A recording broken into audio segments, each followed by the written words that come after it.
rolling, sir. I thank the Minister for having the foresight and wisdom to invite Mr Coltman to the chamber first, and so I will take his lead and start with a couple of questions in relation to TAFE SA. Page 509 and page 510 talk about the whole-of-government agreement in relation to the facilities management framework. I understand that TAFE, at the time of the audit, was still operating under the interim arrangements put in place last year, and the Auditor General reports that there is one remaining matter of concern in relation to the new MOAA and that it continues to work with DIT to resolve it. I wonder if the Minister can advise, if that has been resolved, what was the issue, and explain what's been, what the challenge here is, and is it resolved?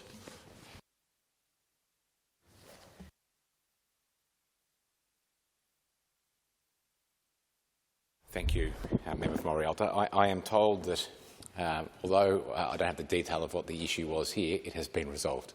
But I'm happy to come back to you with what the issue that has been resolved was, if that's okay. Thank the member for taking that question on notice, and I look forward to the response in due course. Not far on, still on page 110, and I'm fairly sure this is picking up from some questions I was asking in 2017, and that the Minister may have asked himself once or twice. Are we any closer to resolving this issue around hourly paid instructors continuing to start working without signing of a letter of offer? As far as I can tell, TAFE's records have indicated increasing percentages every year in improvement. Does the Minister care to wager on whether we'll reach 100% in his term?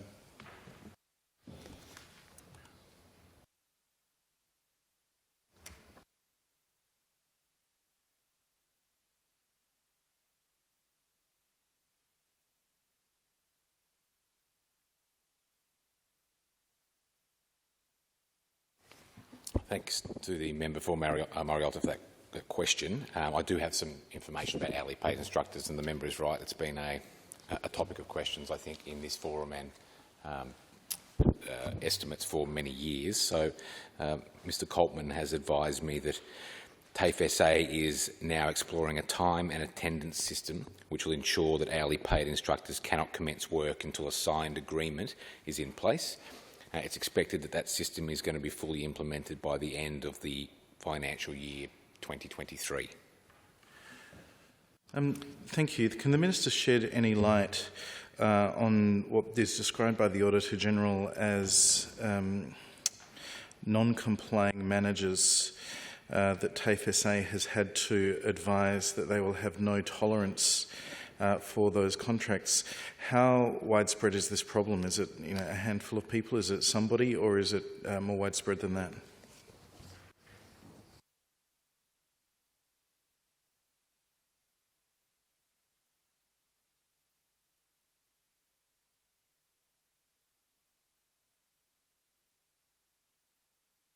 I'm happy to give some information on that. So I've got stats in front of me, Member for Morialta, around compliance. And pleasingly, we have gone from 2019-20 compliance was at 74, 2020-21 compliance was at 94, 21-22 compliance at 96%. So that's 1,035 contracts out of 1,075 contracts signed before commencing work. Mr Coltman advises me that he believes, and this is not a necessarily completely accurate figure, but to the best of his recollection, it's about 6 instances in the past 12 months. Sounds like significant improvement. Congratulations. I'll take us to page 515. Just want to unpack a little bit of the training hours issues. I'm wondering, the Auditor General identifies a level of flexibility that TAFE has in relation to the MOAA. But can I ask, does this training hours include training done in correctional facilities in our prisons? I'm told it does. And does TAFE continue to offer that program in our prisons? And yes, they do. And has TAFE been able to extract any funding from any other source of government to deliver this program in our prisons?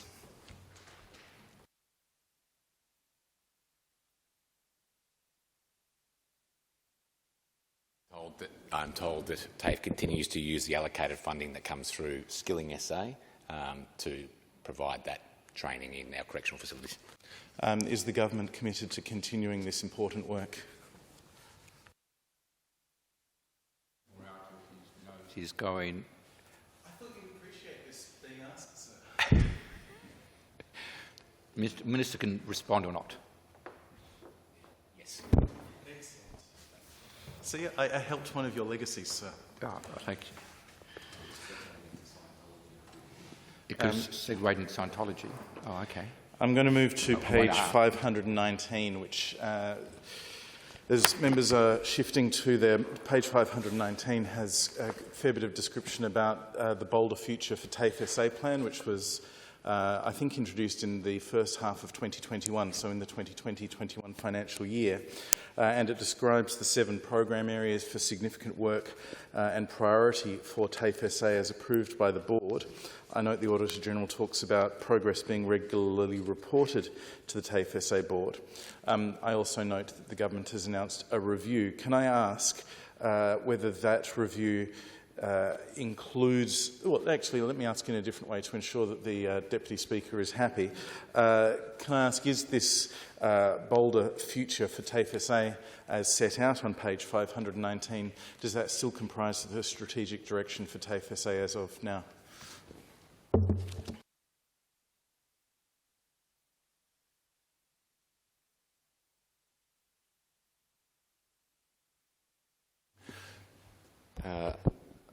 I'm advised, Member for Morialta, that the government is going to continue to deliver the initiatives and visions set out under a bolder future for TAFE while it considers this government's priorities, and in at least some way, of course, that will be informed by the roadmap that is being put together by Jeannie Ray. So we'll expecting that in not too far away, really. Jeannie's going to do a pretty quick piece of work around that, and we will see what is recommended and what comes out of that roadmap, and that will inform, of course, our future direction.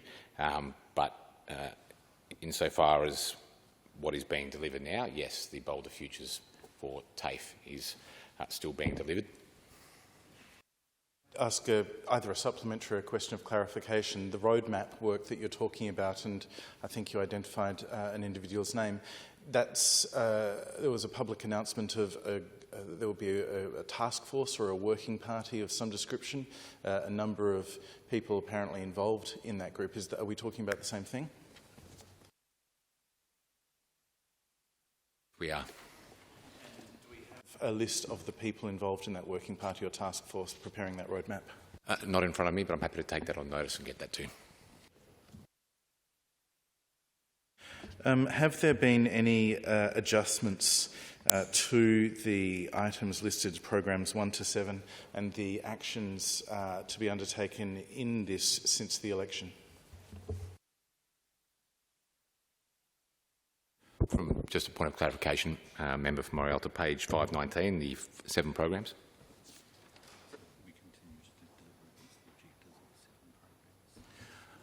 We continue to deliver against the objectives of the 7 programs listed on page 519.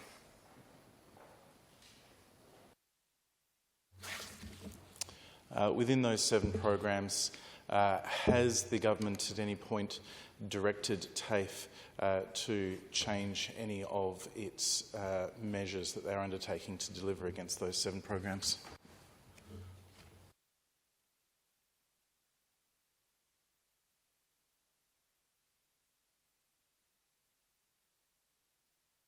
The answer is no. We might move to the Department for Education.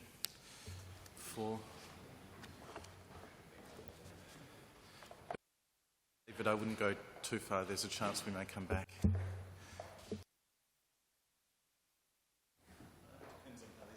That was a joke. Dead joke. Sorry. I see what you did there. It was educated, and this is education.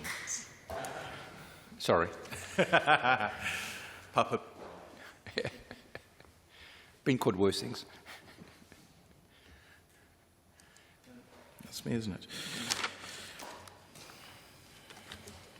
All right, can I ask, in relation to page 82, The Auditor-General talks about gaps in asset information and in particular information on the condition of individual school buildings and facilities.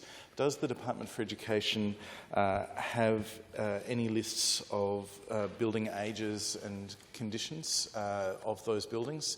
It obviously doesn't meet the definition the Auditor-General describes as did not maintain information on the condition of individual school building and facilities, but I'd be surprised if there wasn't some sort of list. Can the Minister advise? Member for Morialta, just to clarify, your question is whether or not the department keeps a list of those, or that infrastructure or those buildings that might have been identified on page 82 under gaps in asset information. So 82, the third dot point, is the provocation for my question. I'm wondering what sort of register there is identifying the age of all of the fleet of buildings within the Education Department and all of the different sites.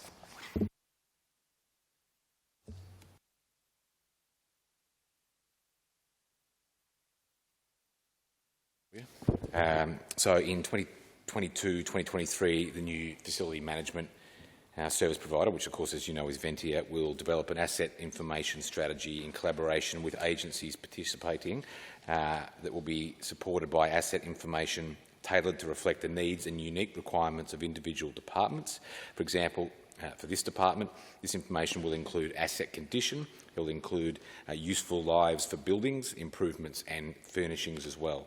The department's strategic asset management framework will reflect the anticipated availability of enhanced asset information data, and I might just add to that, and this will come as no surprise to the member for Morialta, because I think he heard me give about 4 speeches last week where I said the same thing. In fact, he may have helped me out in a couple of answers in those speeches, but I think it was 44 years is the average age. Even with all the work that's been done in terms of capital upgrades for a prolonged period of time, that is still the average age of a building. So a lot of the conversations I've had with Professor Westphal and Mr Bernardi have been around making sure that asset management plan is up to date and having a long-term plan for how we maintain existing stock and I guess build new stock as well. And I think this year, in terms of the gaps in asset information identified by the Auditor General, will be an important part of that long-term vision for us. Thank the Minister for that answer, and obviously the work that Ventia will be doing in developing this isn't coming off of a base of zero information being available. The Minister identified an average age of 44 years. So I guess what I'm seeking to establish is there an existing register, much as it might not meet the standards the Auditor General would like to see, but is there an existing register, and can the Minister advise us either or what it's called?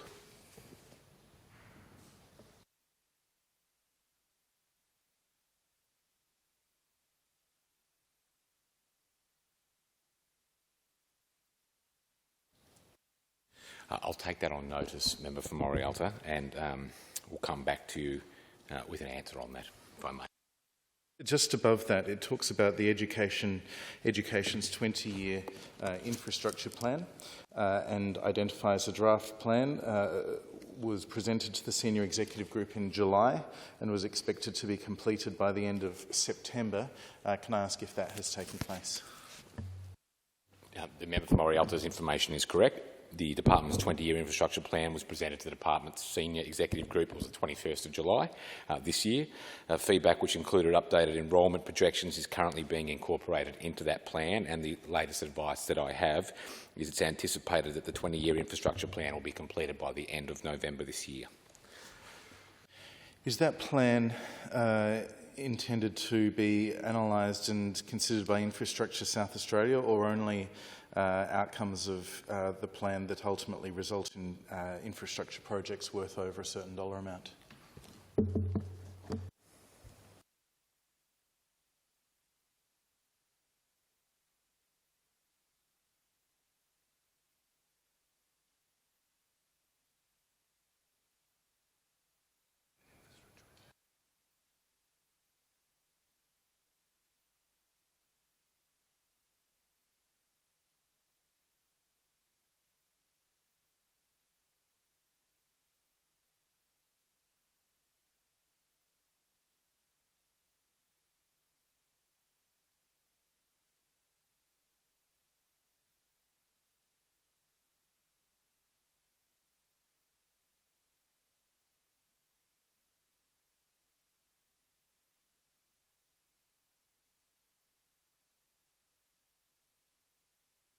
I'm advised, Member for Morialta, that the department will work closely with Infrastructure SA on the implementation of that plan. Thank you. Can I turn to page 85, 84 and 85 perhaps? And in particular, the reference that starts on the bottom of page 84 towards the employee performance development plans being overdue. And certainly I make no criticism of issues that were resulted because of COVID. And the Auditor General has recognised that COVID had an impact on that.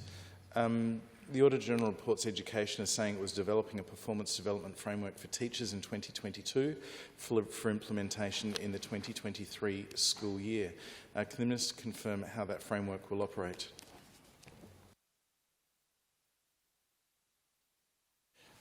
I can, thank you, Member for Morialta. So you are correct. The Auditor General found that 39% of the departments in employee PDPs were overdue as at the 30th of June this year, whilst also acknowledging that the department had less overdue performance development plans at that date, the 30th of June, which was, I think, the exact total was 11,991 compared to at 28th of February the year before, which was 12,264. The department has implemented several strategies over previous years that have resulted in an improvement in that overdue PDP figure, including a biannual campaign where all employees are expected to have a current PDP as at the 31st of May and the 30th of November each year. During the 6 weeks leading up to both those dates, the department implements a communication campaign to promote bringing PDPs up to date. The biannual PDP planning cycle had been effective in reducing overdue PDPs. COVID, as the member for Morialta pointed out, and the Omicron variant impacted the workforce, as you would expect, leading to staff shortages, increased absenteeism across terms 1, 2 and 3 of this year. Fortunately, we're seeing those levels of absenteeism dropping, which is fantastic news. To reduce the pressure on all sites, all non-teaching activities and non-essential communication were placed on hold to allow sites to focus on managing the impacts of the pandemic. I think that was the wise and prudent thing to do. Normal communications, including these PDP reminders that I mentioned just before, are going to be resumed when it's appropriate. I don't have a date about when that will be, but I would imagine, given the figures that we are seeing coming through on a daily basis in terms of the number of people in the system who have COVID or might be absent because of it, improving, that shouldn't be too far away, I should hope.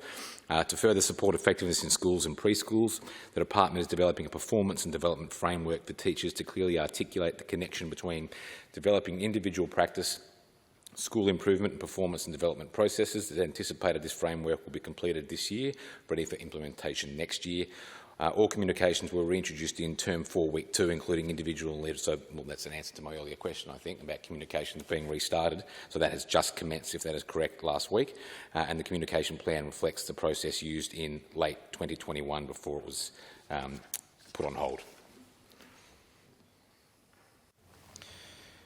Thank you. The page before, it talks about the classroom and student support workforce plan was in the design phase, and this is in relation to the broader workforce planning the Education Department's been doing in the last couple of years. I note that the department earlier this year already released its educational leaders and teachers workforce plan. So can I just clarify, and can I just clarify the classroom and student support workforce plan? Are we here just talking about SSOs who operate in classrooms and potentially disability settings, or is this a broader group of staff, and are we able to identify how many staff that part of the plan is going to be applying for?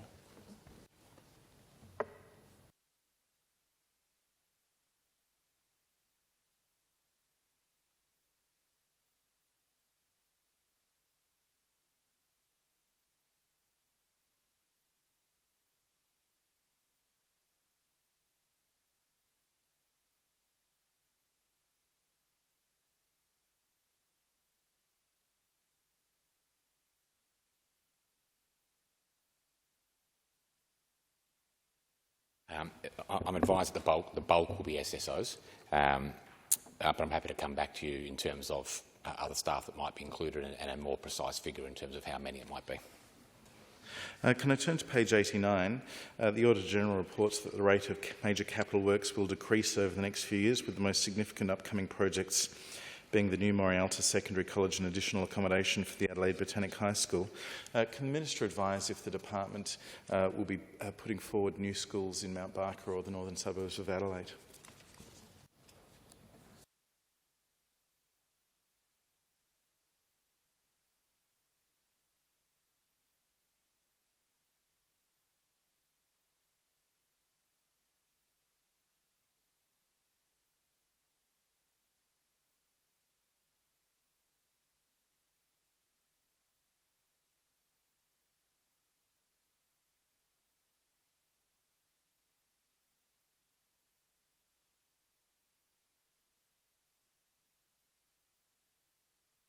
I'm happy to advise the member for Morialta that we are in discussions basically now really on the exact issues you've identified, and in fact, I and the Chief Executive have spoken publicly already since March about, and this will come as no surprise to the member, about the areas that have been identified as having really significant enrolment pressure, Mount Barker, northern suburbs. So we are looking at that.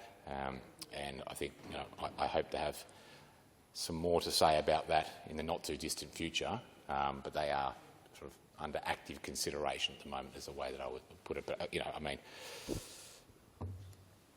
I think anyone who has spent some time in either of those areas or is aware of population growth and enrolment pressure there would understand that the two areas identified by the member there are in need of the attention and focus of the government. Can I ask whether that also extends to the Adelaide CBD past the third tower at Adelaide Botanic?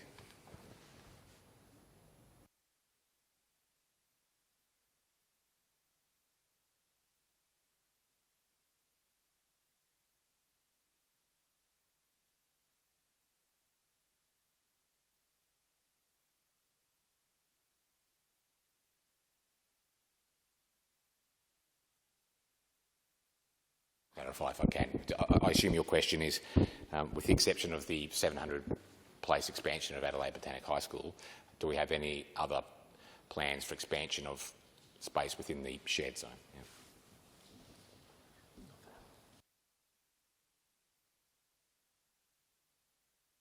At this stage we do not, but I would say that is also one we're keeping a very close watch on. I'm sure you are, thank you.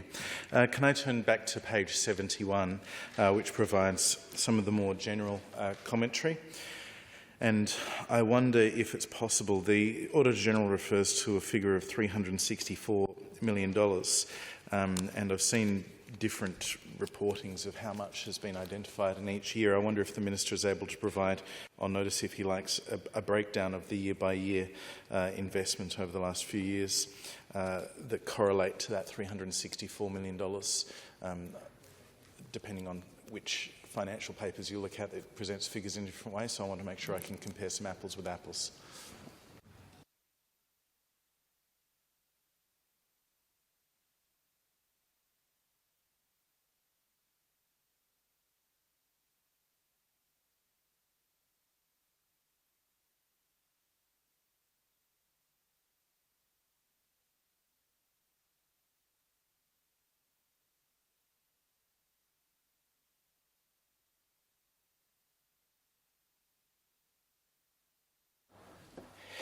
Thank you to the member for Morialta for that question. I have a bit of background information I can provide, and then I think I'll need to take on notice a more extensive list of what those projects that make up the $364 million are.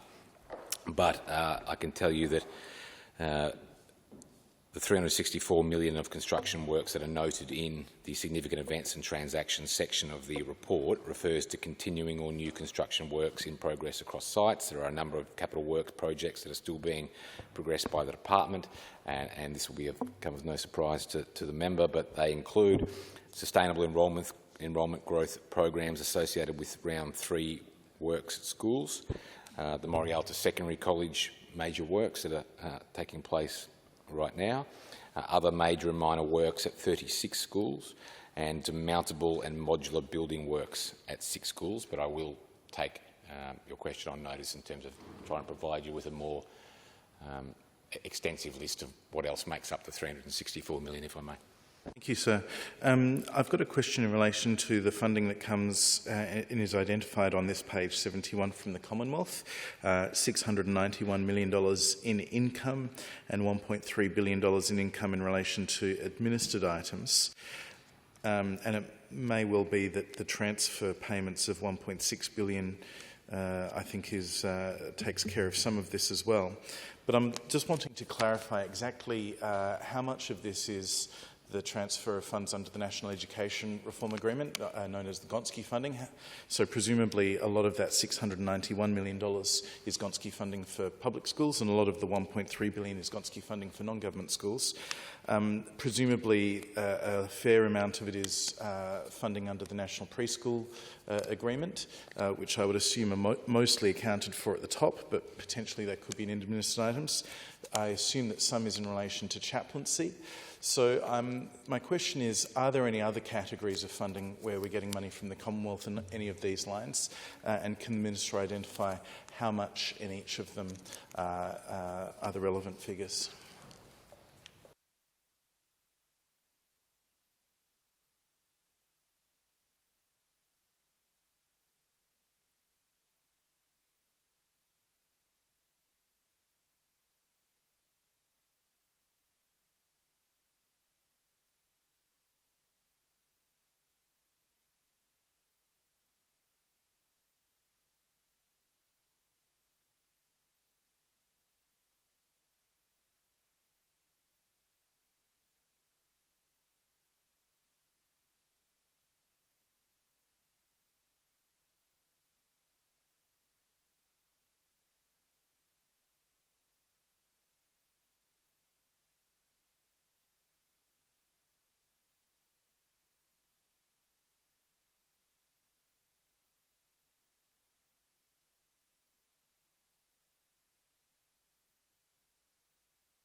I have some information for you, Member for Morialta, and that is, I'm advised that on page 18 of the report, of the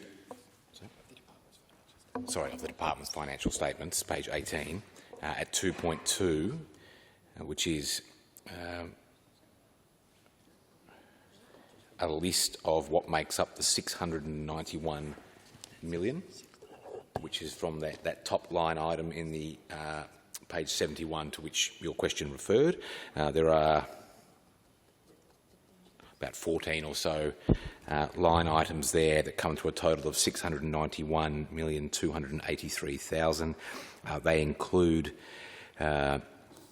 things like the National Schools Reform Agreement, as was pointed out, and that is the bulk of that 691, but also Preschool Reform Agreement, National School Chaplaincy, which you also identified, the Rural Care Worker Program, Connected Beginnings, Community Childcare Funding, Indigenous Advancement Strategy, Detainee Minors, Australian Early Development Index, Inspiring Oz Science, JobKeeper, National Partnership Advanced Technology, although I think in the 2022 year there was nothing under that from what I can see here,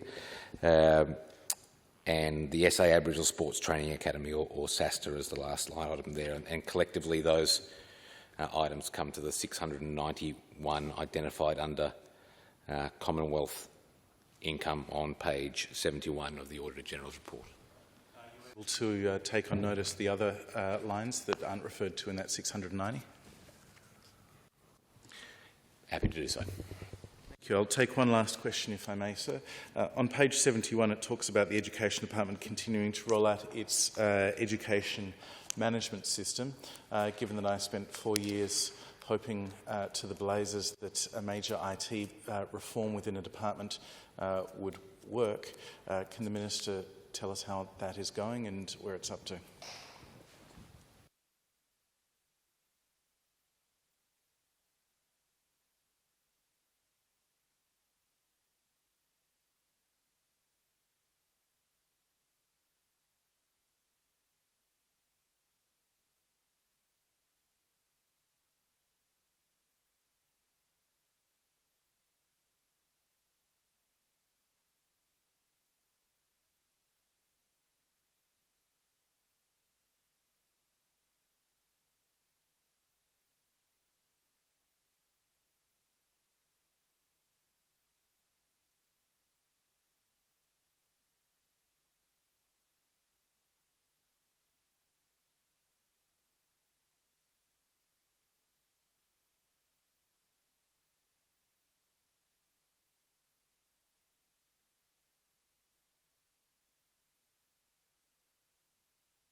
I think I can say very broadly that it is progressing well, but I think I might take that on notice and get you a more detailed answer about sort of where we're up to in terms of actual rollout and volumes, if that would suffice.